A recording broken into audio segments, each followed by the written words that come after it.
Hola, ¿qué tal? ¿Cómo estamos? Muy buenas noches en la Ciudad de México, muy buenas tardes acá en la Ciudad de Mexicali, Baja California. Teníamos un rato de no platicar, de no encontrarnos en este espacio. La verdad es que es un gusto estar de nuevo con ustedes. En lo personal, sí, créanme que había extrañado estos espacios, pero bueno, a veces este tipo de circunstancias que son ajenas a nuestras decisiones directamente, pues nos alejan un poquito.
Que muchas veces estamos eh, que muchas veces estamos del otro lado, en otras estamos en un lado que no quisiéramos estar involucrados, ¿no?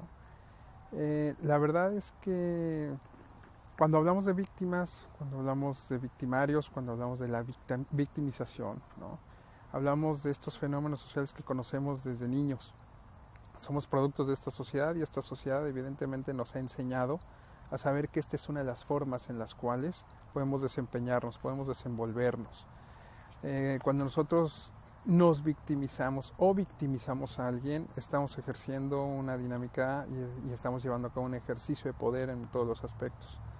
Mucho de lo que nosotros podemos pensar, ¿no?, en cuanto a lo que representa nuestra dinámica de vinculación con los otros está en función de estos mecanismos que nos han enseñado socialmente hablando y otra que evidentemente hemos aprendido del entorno y la sociedad en la que vivimos. La victimización es una tendencia psicológica que puede decantarse en una conducta patológica en muchos aspectos, o sea, puede convertirse en una enfermedad. Eh, Normalmente, ¿no? Podemos pensar que esta actitud de victimización tiene que ver directamente con que alguien nos lo enseñó. Y es cierto, nosotros imitamos, aprendemos imitando primero que nada, ¿no? Y es en nuestra infancia, nuestro primer desarrollo, nuestras primeras etapas de desarrollo donde nosotros aprendemos a hacer esto. Pero bueno, hemos aprendido evidentemente a que en función de estas mecánicas, la compasión, ¿no?, las quejas, la exageración de lo que vivimos y de lo que hacemos tiene que ver, ¿no?, con esta forma de trabajar y con esta forma de nosotros involucrarnos con los demás. Uh-huh. ¿Cómo vemos a una persona ahora sí que victimizada, ¿no?, o una persona que se victimiza, ¿no? Primero que nada, obviamente hay una queja sobre exagerada, ¿no? O sea, siempre se está quejando, siempre está exagerando también las circunstancias y las situaciones, y esta queja está cargada normalmente de sufrimiento, ¿no? O sea, no hay manera de que esas quejas no denoten un ámbito de sufrimiento, que denoten de alguna manera esta incomodidad con la que se siente en ese momento. Normalmente tienden a ser excesivas. O sea, una cosa es molestarse y quejarse por lo que pasa un día, en un momento, una tarde, y otra cosa es lo que representa, ¿no?, tener como hábito estarse quejando constantemente, ¿no?, y sobre todo de manera excesiva. Evidentemente estas quejas, estas exageraciones tienen que ver con un factor muy importante, que es buscar un protagonismo.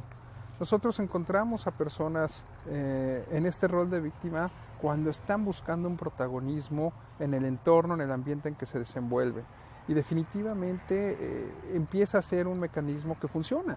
O sea, realmente nosotros somos una sociedad que realmente atiende a la víctima, a la victimización del otro, porque de alguna manera hay algo ahí en nosotros, a manera de culpa, de compasión, que nos hace empatizarnos e involucrarnos con el otro. En esta exageración, en esta denotación de sufrimiento, en este hecho de deformar incluso la realidad, ¿no? Porque evidentemente una persona que se victimiza empieza a generar una deformación de su realidad en muchos sentidos. Va a empezar a trabajar también hasta cierto punto con aspectos que empiecen a afectar también su forma y su manera de ver las cosas. Empieza a cambiar su forma y sus dinámicas de ver el mundo, y hasta cierto punto, pues bueno, impacta al entorno y a las personas con las que se relaciona. Cuando nosotros hablamos de compasión, pues hablamos de un concepto, ¿no? Cuando hablamos de lástima, hablamos de otro concepto. Pero cuando hablamos propiamente de dar pena o de generar pena, estamos hablando de una cuestión un poco más enferma o patológica, ¿no? Definitivamente no podemos caer en la trampa de que el otro empieza a llamarme atención por pena.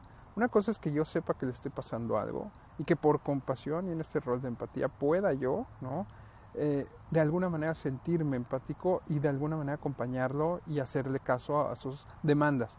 Pero otra cosa es que cuando eso se vuelve un hábito y que estamos viendo y validando al otro en función de que cada vez que el otro nos da pena y nos da lástima es como lo atendemos y funciona, el otro está aprendiendo a saber que eso es lo que tiene que hacer para cuando tenga que llamar la atención. Bien dicen que para una pelea se necesitan dos, ¿no? Así de fácil. Pues para un chantaje, para una manipulación y para un acto de victimización también. Quien haga el drama, quien haga la exageración y quien lo crea. Entonces, nosotros hemos estado tal vez en los dos lados y sabemos que es así, ¿no? Evidentemente también una persona que se victimiza muchas veces, bueno, si no muchas, la mayoría de las veces, culpa a los otros de su situación, de sus circunstancias. Y siempre es culpa de alguien más, siempre es culpa de el gobierno, del clima, del tráfico, del pecero, del camión, del internet, de mis compañeros, del maestro, de todo mundo es culpa, ¿no? Menos de uno mismo. Entonces, ese es un mecanismo que utilizan definitivamente para manipular y chantajear también, deslindándose de las responsabilidades que esto representa, ¿no? Evidentemente, mucho de lo que hacen las personas que se victimizan es que en esta hacernos sentir lástima o compasión y denotar sufrimiento, demuestran que ellos han hecho mucho y no han recibido nada a cambio, ¿no? Ese recibir nada a cambio es una moneda que ellos utilizan posteriormente para reclamarla, para demandarla y para jugar la manera de manipulación en un futuro.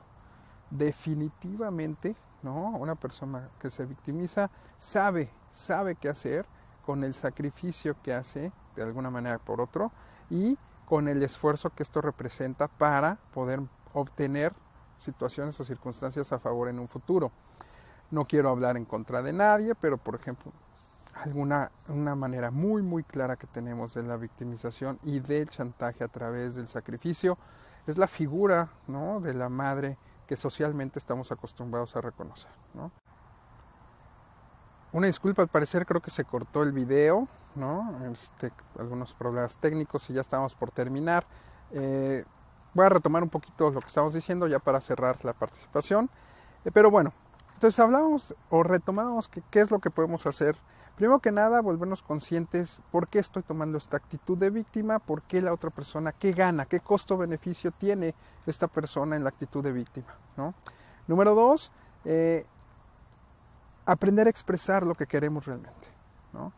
¿Qué es lo que queremos hasta cierto punto? ¿Qué es lo que sí buscamos, ¿no? Y cómo decirlo a pesar de que la respuesta sea negativa o que podamos obtener una respuesta que no sea de nuestro agrado, pero sí aprender a comunicarnos positivamente, ¿no? Número 3 también, y que es sumamente importante, es quitémonos el rol y la etiqueta de víctimas, ¿no? No usemos el rol de víctima porque al final del día definitivamente no es la opción, ¿no?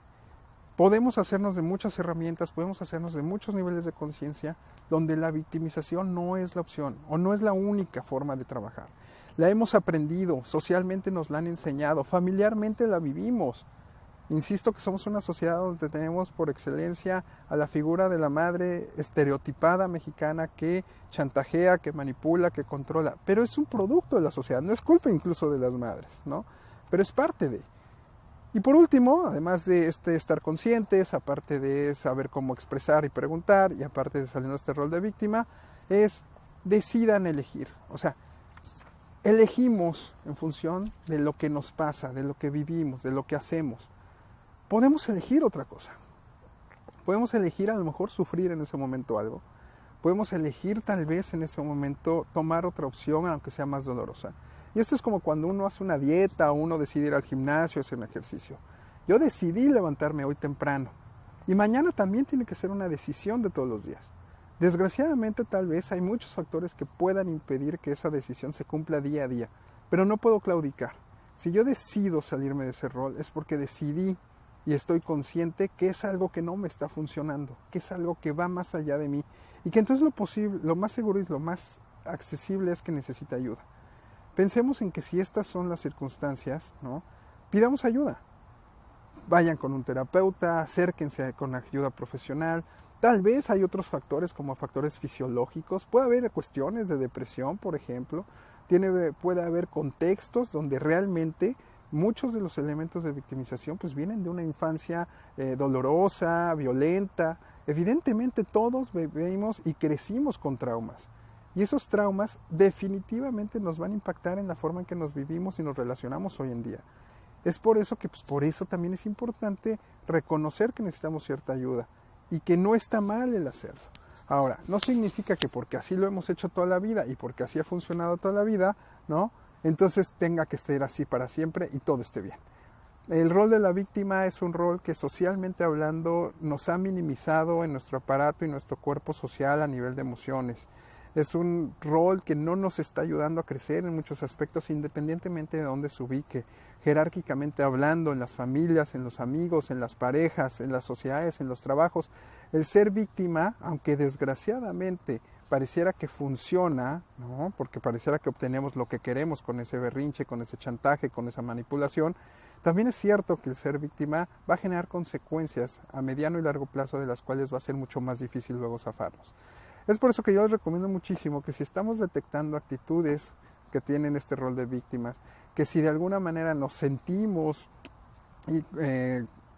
conscientes de que estamos usando técnicas o tácticas de victimización, pues acudamos con un profesional, pidamos ayuda, ¿no? Hasta cierto punto, y si conocen a alguien en ese sentido, también reconozcan que eso es una complicidad. Si ustedes también están validando al otro en su rol de víctima y si también están siendo cómplices de ese rol de víctima, también son parte de esta dinámica. Entonces, no validemos a la víctima, sea tu hijo, tu madre, tu esposo, tu pareja, no lo validemos, ¿no? Mejor digámosle, a ver, piensa si esto es redituable para ti, si hay un costo-beneficio de esta actitud, primero. Piensa si esto que estás haciendo es algo que lo cual tú estás consciente o no. Piensa también, ¿no? Si esto a final de cuentas te va a llevar a algún lado.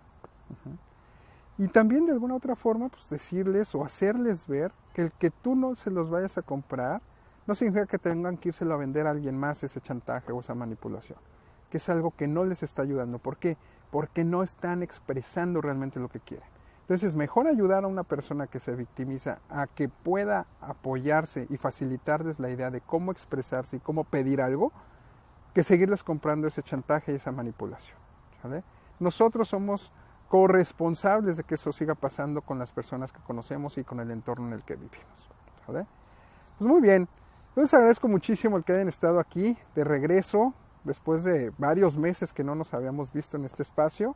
Prometo que no me voy a ausentar tanto. Sí tengo muchos mensajes de parte de ustedes en mis redes sociales respecto a temas que les interesan. Les agradezco muchísimo. Si a ustedes les llamó la atención esto, puedan compartirlo. pueden invitar también gente y pueden de alguna manera sugerirme temas que quieran que platiquemos, que comentemos brevemente, porque de eso se trata, es una ahora sí que aportación breve de los temas, pero pues estoy a sus órdenes para cualquier cosa en las redes sociales. Será un gusto platicar con ustedes. Gracias a todos los que ingresaron en esta tarde. Tengan una muy bonita tarde, una bonita noche. Cuídense mucho y nos vemos en la próxima. Bye.